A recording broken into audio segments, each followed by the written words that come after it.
So hello welcome back to channel.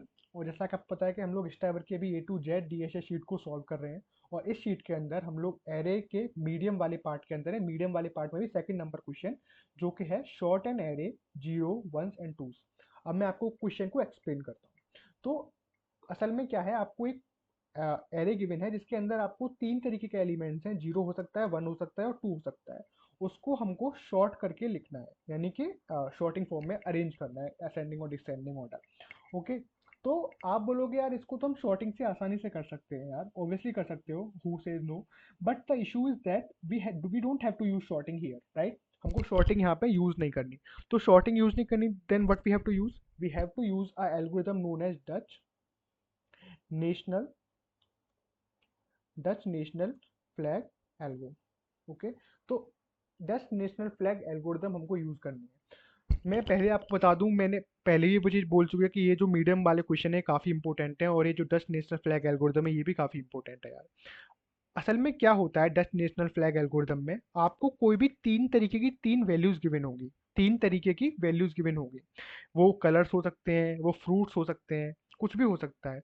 और हमें उनको डिफरेंट डिफरेंट सेगमेंट में अरेंज करना होता है, यानी कि तीन सेगमेंट बनाने होते हैं। आपको कलर गिवन हो सकते हैं रेड, ब्लू और लेट से येलो। आपको कलर गिवन है, ठीक है। अब तीनों कलर का आपको मिक्स है, हमको उनको अरेंज करना है। तो इसीलिए हम लोग Dutch national flag algorithm use करते हैं, ठीक है।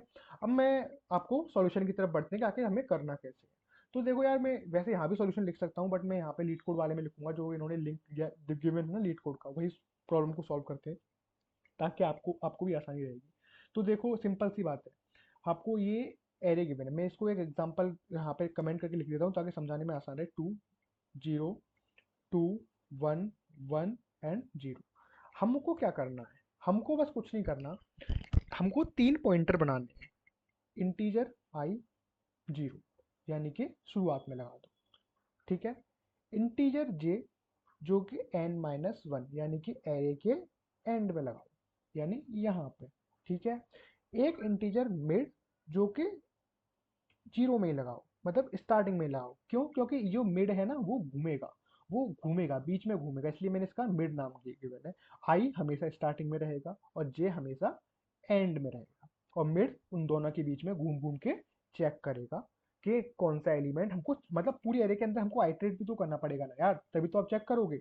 आई जो है मिड के पहले और जे जो है वो मिड के बाद में, ठीक है।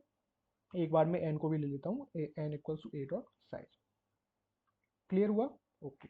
अब हमको क्या करना है, वाइल वाइल लूप का इस्तेमाल करेंगे। While mid is less than और इक्वल्स टू जे, यानी कि जे हमारा अभी एंड पे लग रहा है और मिड हमारा शुरुआत में लग रहा है। तो मिड को हम आगे लेते जाएंगे, आगे चलाते जाएंगे जब तक, कब तक, जबकि वो जे के बराबर ना हो जाए।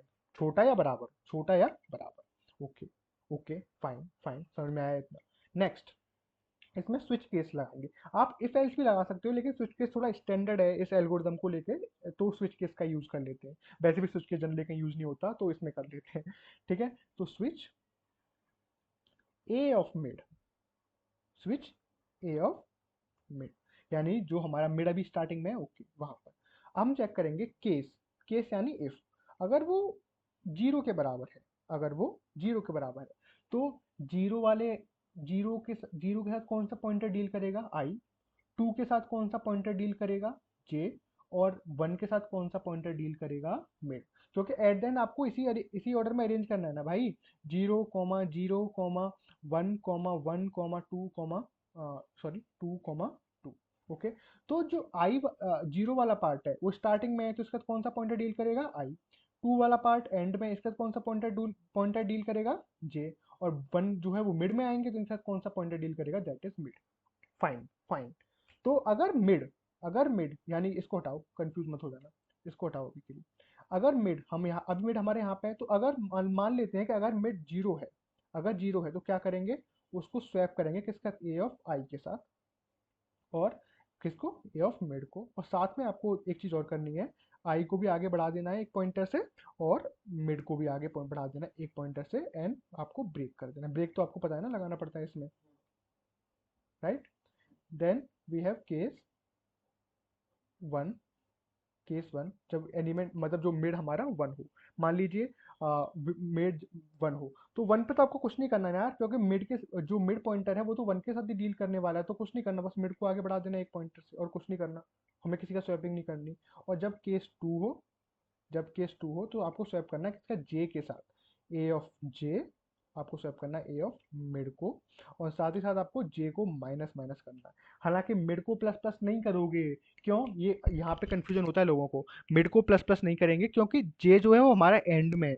जे से क्या एलिमेंट आ रहा है, 0 आ रहा है, 2 आ रहा है, क्या आ रहा है वो हमको नहीं पता।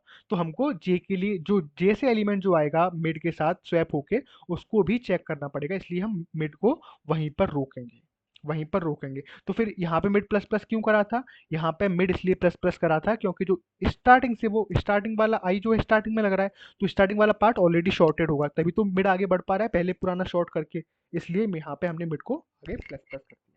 ठीक है, ये अब हम देखेंगे सही है ना सब कुछ।